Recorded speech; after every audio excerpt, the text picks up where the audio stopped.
Hello നമസ്കാരം, ഞാൻ Aneesh Abraham. കഴിഞ്ഞ ദിവസം ഞാൻ ഒരു വീഡിയോ പോസ്റ്റ് ചെയ്തിട്ടുണ്ടായിരുന്നു. നമ്മുടെ UK ഒരു മലയാളി കുടുംബത്തിലെ 2 കുട്ടികളെ സോഷ്യൽ വർക്കേഴ്സ് കൊണ്ടുപോയ കാര്യമാണ് ഞാൻ ആ വീഡിയോയിൽ പ്രതിപാദിച്ചത്.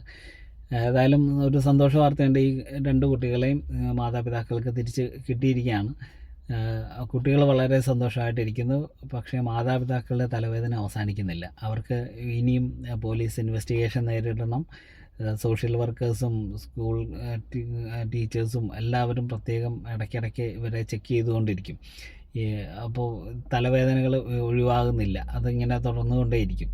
അപ്പോൾ ഇങ്ങനെയുള്ള സിറ്റുവേഷൻ ഈ ഫാമിലി നേരിട്ടപ്പോൾ ഞാൻ ആദ്യം എൻ്റെ പരിചയത്തിലുള്ള ചിൽഡ്രൻ സോഷ്യൽ വർക്കേഴ്സിനെ കോൺടാക്റ്റ് ചെയ്യുകയും അവരോട് ഈ സിറ്റുവേഷൻ എങ്ങനെയാണ് ഹാൻഡിൽ ചെയ്യേണ്ടതെന്ന് ഈ മാതാപിതാക്കൾക്ക് വേണ്ട ഗൈഡൻസ് കൊടുക്കണമെന്ന് അഭ്യർത്ഥിക്കുകയൊക്കെ ചെയ്തു. അവരും ഈ മാതാപിതാക്കളുമായിട്ട് സംസാരിച്ചു, അവരെ സപ്പോർട്ട് ചെയ്യുകയും ചെയ്തു. ആ സോഷ്യൽ വർക്കേഴ്സിന് പ്രത്യേകം നന്ദി അറിയിക്കുകയാണ്.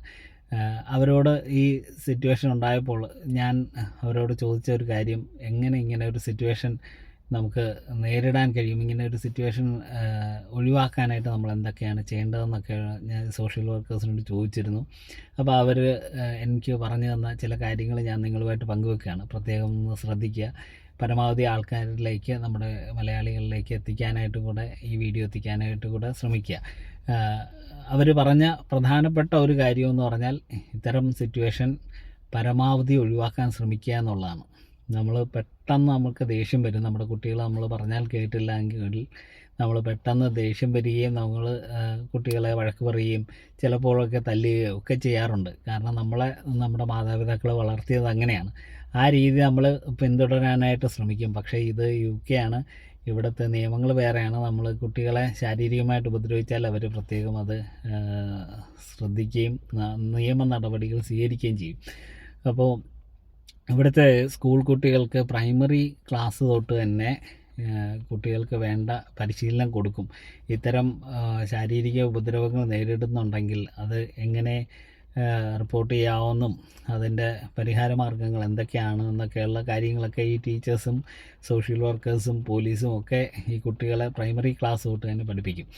അപ്പോൾ ഇങ്ങനെയുള്ള പ്രശ്നങ്ങൾ ഉണ്ടാകുമ്പോൾ ഈ മെൻറ്ററിങ് സെഷൻസ് എന്ന് പറയുന്നു. ഈ മെൻറ്ററിങ് സെഷൻസിൽ കുട്ടികളോട് ചോദിക്കും, നിങ്ങളുടെ വീട്ടിൽ എന്തൊക്കെയാണ്, നിങ്ങളെ മാതാപിതാക്കൾ ഉപദ്രവിക്കാറുണ്ടോ എന്നൊക്കെയുള്ള കാര്യങ്ങൾ ചോദിക്കും.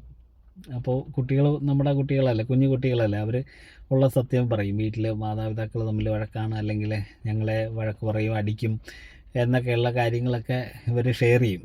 അപ്പോൾ ഇവർ ചോദിക്കും, നിങ്ങളെ എങ്ങനെയാണ് മാതാപിതാക്കൾ ഉപദ്രവിക്കുന്നത്, തല്ലുന്നത് എങ്ങനെയാണ്, കൈവച്ചാണോ തല്ലുന്നത് എന്നൊക്കെ ചോദിക്കും. അപ്പോൾ കുട്ടികൾ പറയും, ഞങ്ങളെ ചിലപ്പോൾ കിച്ചണിലെ തവി വെച്ചടിക്കും, അല്ലെങ്കിൽ ഹാങ്ങർ വെച്ചടിക്കും, ചെരുപ്പൊക്കെ ഊരി അടിക്കും. അങ്ങനെയൊക്കെയുള്ള പല ഉപദ്രവ രീതികളും നമ്മൾ പിന്തുടരുന്ന പല കാര്യങ്ങളും ഈ കുട്ടികൾ ടീച്ചേഴ്സിനോട് പങ്കുവയ്ക്കും, അല്ലെങ്കിൽ സോഷ്യൽ വർക്കേഴ്സിനോട് പങ്കുവയ്ക്കും. ഈ ടീച്ചേഴ്സ് അപ്പോൾ തന്നെ ഇത് സോഷ്യൽ സർവീസസിനെ, ചിൽഡ്രൻ സർവീസസിനെ അറിയിക്കും. അതുപോലെ തന്നെ ശാരീരികമായിട്ട് വല്ല മാർക്കുകളൊക്കെ ഉണ്ടെങ്കിൽ, ശരീരത്തിൽ വല്ല മാർക്കുകളൊക്കെ ഉണ്ടെങ്കിൽ അടുത്തുള്ള ANEയിൽ കൊണ്ടുപോയിട്ട് അവർ ഒരു ഡോക്ടറിനെ കൊണ്ട് പരിശോധിപ്പിക്കുകയും ചെയ്യും. അപ്പോൾ അങ്ങനെ പരിശോധിച്ച് ഡോക്ടർ റിപ്പോർട്ട് നൽകുകയാണെങ്കിൽ മാതാപിതാക്കൾക്കെതിരെ അത് നിയമ നടപടികൾ സ്വീകരിക്കാൻ അത്രയും മതി.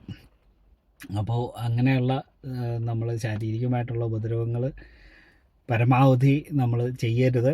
അങ്ങനെ ചെയ്തു കഴിഞ്ഞാൽ ഇത്തരം പ്രശ്നങ്ങൾ നമ്മൾ നേരിടേണ്ടി വരും. അതുപോലെ തന്നെ ഇവർ ടീച്ചേഴ്സ് ചോദിക്കും, എപ്പോഴാണ് ഇത് ഈ ഉപദ്രവിച്ചത് എന്നാണെന്ന് ചോദിക്കും. അപ്പം പിന്നെ തലേദിവസം വൈകിട്ട് വരെ ഉപദ്രവിച്ചിട്ടുണ്ടെങ്കിൽ അങ്ങനെയുള്ള കാര്യങ്ങൾ പറഞ്ഞു കഴിഞ്ഞാൽ കുട്ടികളെ ഈ സോഷ്യൽ വർക്കേഴ്സ് കൊണ്ടുപോകുന്നുള്ള നിരന്തരമായിട്ടുള്ള ഉപദ്രവമാണ്, ഈ കുട്ടിക്ക് വീട്ടിലേക്ക് പോകാൻ തന്നെ ഭയമാണ് എന്നൊക്കെയുള്ള രീതിയിൽ കുട്ടി പറഞ്ഞു കഴിഞ്ഞാൽ കുട്ടികളുടെ കാര്യം പിന്നെ സോഷ്യൽ വർക്കേഴ്സും പോലീസും ആയിരിക്കും തീരുമാനിക്കുന്നത്. മാതാപിതാക്കൾക്ക് പിന്നെ കുട്ടികളെ കാണാൻ പോലും കിട്ടുന്ന സാഹചര്യം ഉണ്ടാവില്ല. അപ്പോൾ അത്തരം ശക്തമായിട്ടുള്ള നിയമങ്ങളാണ് ഇവിടെ ഉള്ളത്. അതുപോലെ തന്നെ ഇവർ പറയുന്നത്, നമ്മൾ ശാരീരികമായിട്ട് ഉപദ്രവിക്കുന്ന അല്ലെ വഴക്ക് പറയുന്നതിനൊക്കെ പകരം നമ്മൾ കുട്ടികളെ നിയന്ത്രിക്കേണ്ടത് പോസിറ്റീവായിട്ടുള്ള റീഇൻഫോഴ്സ്മെൻറ്റ്സ് വഴിയായിട്ടാണ്. നമ്മൾ കുട്ടികളെ പരമാവധി പ്രോത്സാഹിപ്പിക്കുക. എന്തെങ്കിലും നല്ല കാര്യങ്ങൾ ചെയ്യുകയാണെങ്കിൽ അവർക്ക് ഗിഫ്റ്റുകൾ വാങ്ങിച്ചു കൊടുക്കുക, അല്ലെങ്കിൽ മിഠായി മേടിച്ചു കൊടുക്കുക, അങ്ങനെയൊക്കെയുള്ള കാര്യങ്ങളൊക്കെ ചെയ്ത് ഇവരെ കൊണ്ട് അല്ലെങ്കിൽ മിഠായി മേടിച്ചു തരാം, ഇന്ന കാര്യം നീ ചെയ്യും എന്നൊക്കെയുള്ള രീതിയിൽ ഒക്കെ പറഞ്ഞ് കാര്യങ്ങൾ ചെയ്യിക്കുക എന്നുള്ളതാണ് ഇവർ പ്രധാനമായിട്ടും അങ്ങനെ ചെയ്യണമെന്നുള്ളതാണ് ഇവർ ഉദ്ദേശിക്കുന്നത്. അല്ലാതെ വഴക്ക് പറയുകയും ഉപദ്രവിക്കുകയും ചെയ്യുന്നതല്ല. അതുപോലെ തന്നെ ഇപ്പോൾ ഈ പിന്നെ ഇങ്ങനെ നമ്മൾ എന്തെങ്കിലും വെച്ചൊക്കെ അടിക്കുക എന്ന് പറഞ്ഞു കഴിയുമ്പോൾ അത് വളരെ സീരിയസ് ആയിട്ടാണ് ഇവർ കാണുന്നത്. വടിവെച്ച് അല്ലെങ്കിൽ എന്തെങ്കിലും തവി വെച്ചൊക്കെ തല്ലുക എന്നൊക്കെ പറയുന്നത് വളരെ വളരെ സീരിയസ് ആയിട്ടാണ് കാണുന്നത്. അതുകൊണ്ട് അത് പ്രത്യേകം ശ്രദ്ധിക്കുക. നമ്മൾ തല്ലി എന്ന് തന്നെ വിചാരിക്കുക. നമുക്കിങ്ങനെ ഒരു സിറ്റുവേഷൻ ഉണ്ടായി, കുട്ടികളെ ഇതുപോലെ കൊണ്ടുപോയി എന്നുള്ള സിറ്റുവേഷൻ ഉണ്ടാകുകയാണെങ്കിൽ നമ്മൾ ഉള്ള കാര്യം, നമ്മൾ ചെയ്ത കാര്യം നമ്മൾ സമ്മതിക്കുക. നമ്മൾ ചെയ്തിട്ടില്ല, നമ്മളെ ജസ്റ്റിഫൈ ചെയ്യാനായിട്ടൊക്കെ ശ്രമിക്കുകയാണെന്നുണ്ടെങ്കിൽ അത് കൂടുതൽ കോംപ്ലിക്കേഷനിലേക്ക് പോകുമെന്നുള്ളതാണ് പറയുന്നത്. കുട്ടികൾ പറയുന്നതാണ് ശരി എന്നാണ് ഇവർ കണക്ക് കൂട്ടുന്നത്. മാതാപിതാക്കൾ രക്ഷപ്പെടാനായിട്ട് പല കള്ളങ്ങളും പറയും, പക്ഷേ കുട്ടികൾ പറയുന്നതാണ് സത്യം എന്നുള്ള ബേസിലായിരിക്കും ഇവർ കാര്യങ്ങൾ തീരുമാനിക്കുക. അപ്പോൾ നമ്മുടെ ഭാഗത്ത് മിസ്റ്റേക്ക് ഉണ്ടെങ്കിൽ അത് സമ്മതിക്കുക. ഇത് തിരുത്താൻ ഞാൻ തയ്യാറാണ്. ഇവരുടെ സോഷ്യൽ വർക്കേഴ്സിൻ്റെയൊക്കെ പ്ലാൻ അനുസരിച്ച് നല്ല രീതിയിൽ കുട്ടികളെ നോക്കിക്കോളാം എന്ന് സമ്മതിക്കുകയാണ് ഏറ്റവും നല്ല വഴി. പിന്നെ ഇപ്പോൾ നമുക്കിപ്പോൾ ഒരു തല്ലേണ്ട വളരെയധികം കൺട്രോൾ നഷ്ടപ്പെടുന്ന ഒരു സാഹചര്യം, ഉദാഹരണത്തിന് കുട്ടിയുമായിട്ട് റോഡിലൂടെ നടന്നു പോകുമ്പോൾ പെട്ടെന്ന് കുട്ടി നമ്മുടെ കയ്യിൽ നിന്ന് കുതറി മാറി ഓടി റോഡിലോട്ട് ഇറങ്ങാൻ ശ്രമിച്ചപ്പോൾ പെട്ടെന്ന് നമ്മുടെ കൺട്രോൾ പോയി അടിച്ചു എന്നൊക്കെ പറഞ്ഞാൽ, അങ്ങനെയൊക്കെയുള്ള വൺ ഓഫ് സിറ്റുവേഷനൊക്കെ ആണെങ്കിൽ നമ്മൾ ഉള്ള കാര്യം കൃത്യമായിട്ട് പറയുകയാണെങ്കിൽ ചിലപ്പോൾ സോഷ്യൽ വർക്കേഴ്സ് അത് അംഗീകരിക്കാൻ സാധ്യതയുണ്ട്. അപ്പോൾ അതുപോലെ അല്ല സ്ഥിരമായിട്ടുള്ള മർദ്ദനം.